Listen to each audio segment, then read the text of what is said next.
Video নিয়ে আমি চলে এসেছি। তো দেখো আমি এখানে চুল বেরুনি করছি।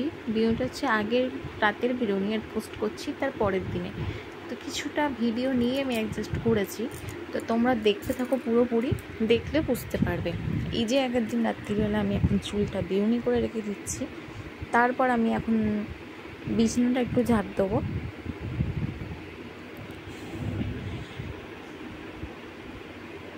দেখো আমার চুল বেরুনি করা হয়ে গেছে।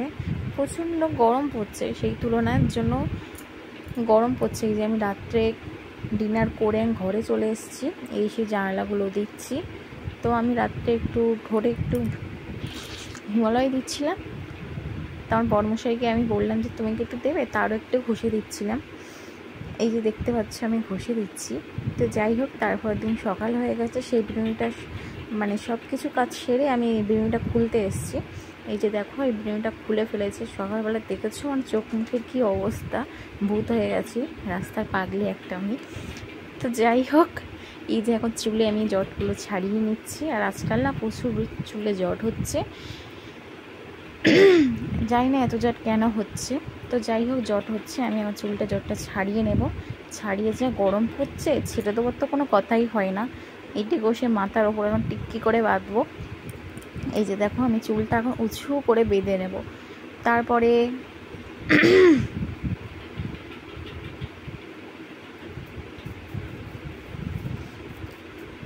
পাশে বিছানা থাকে, সেটাকে ঝেড়ে নিলাম, জানালাগুলো খুলে দিলাম যাতে রোদ্রটা একটু ঘরের মধ্যে প্রবেশ করে।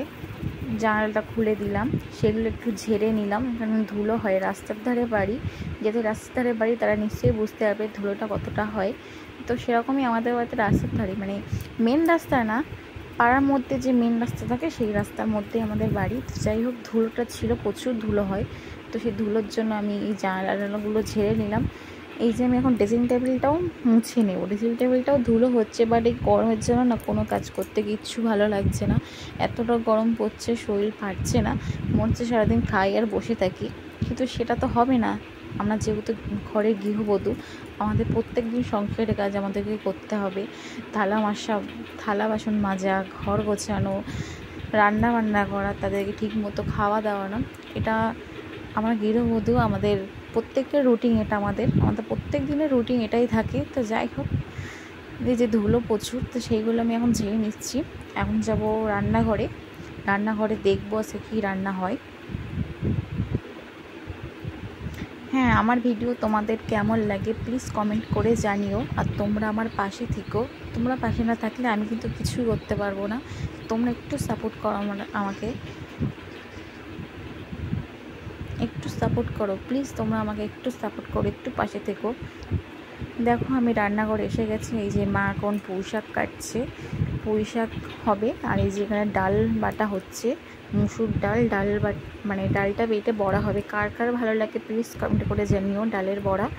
এই যে শাশুড়িমা কড়াইতে দিচ্ছে, আমি ঠিক মতো করে দিতে পারি না। আগের দিনকে কড়াইকে দিতে গিয়ে আমি ছাকা খেয়েছি। তো শাশুড়িমাকে বলছি তুমি দাও, উল্টিয়ে দিচ্ছি। ওই যে আমি এখন নাড়ছি। তো যাই হোক, দুপুরে আজকে রান্না হয়েছিল সজনে শাক ভাজা, আর রান্না হয়েছে পুঁই শাক আলু দিয়ে কুমড়ো একটা তরকারি। আর ওই তো আমি দেখাচ্ছিলাম সেই ডাল বাটছিল, সেই ডালটা একটা ঝোল দিয়ে একটা হয়েছে। এই যে ডাল বাটা একটা ঝোল দিয়ে রান্না হয়েছে, সেটাই দেখাচ্ছি। এই যে দুপুরবেলা এখন ঘুম থেকে উঠে গেছি, উঠে তার মধ্যে বিছানাগুলো গুছিয়ে ঘরটা ঝাঁট দিয়ে এত গরম লেগে গেছে, ওতে হাওয়া খাচ্ছি। তো সেই ভিডিও তোমাদের কাছে একটু শেয়ার করলাম। যাই হোক, আমি ঘরে কিছু টুকিটাকি কাজ করে আমি ছাদে গেলাম। এই জায়গাটা আমার খুবই প্রিয় জায়গা, দেখতেই পাচ্ছ টুকিটাকি কিছু গাছ লাগানো আছে। আর এই জায়গাটা বেশ ঘুরতে আমার ভীষণ ভালো লাগে। ওর জন্য আমি বিকালে কাজ সেরে আমি ছাদেই চলে আসি। যেহেতু বিকালে খুব একটা কাজ থাকে না, যা কাজ থাকে সকাল থেকে দুপুর। তো যাই হোক, তারপরে